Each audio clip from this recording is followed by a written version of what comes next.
યાદ નથી કરતા. એ યાદ કરાવવાળા જતા રહ્યા, બોલાવવાળા ભગવાનના ઘેર જતા રહ્યા, મનાવવાળા જતા રહ્યા, સમજાવવાળા જતા રહ્યા. આજે માણસ સમજતો અમે મેલડી પૂજીએ છીએ તોય દુખી છીએ. તો મેલડીને કઈ કહેવાનું થાય ને તમે સમજતા નથી.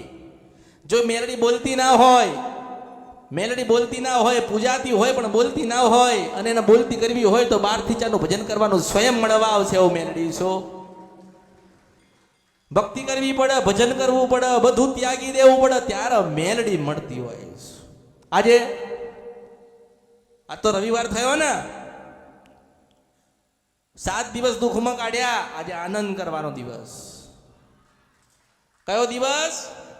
આનંદ કરવાનો દિવસ. કોઈ દુઃખ નથી, કોઈ દર્દ નથી, કોઈ તાવ નથી, કોઈ તડકો નથી. આજે તમે મેલડીના મંદિરે જો, આજે રવિવાર છે ને, નાનામાંથી નાનું મેલડીનું મંદિર હશે ને તોય 200-500 માણસ ઊભું હશે, ઊભું હશે, ઊભું હશે ને ઊભું હશે. શું એવી શું ચમત્કારી માતા છે કળિયુગમાં? શું એને કામ કર્યા, કેવા પરચા પૂર્યા કે રવિવાર થાય એટલે મેલડીને મળવા જવું પડે, જવું પડે, જવું પડે, જવું પડે, જવું.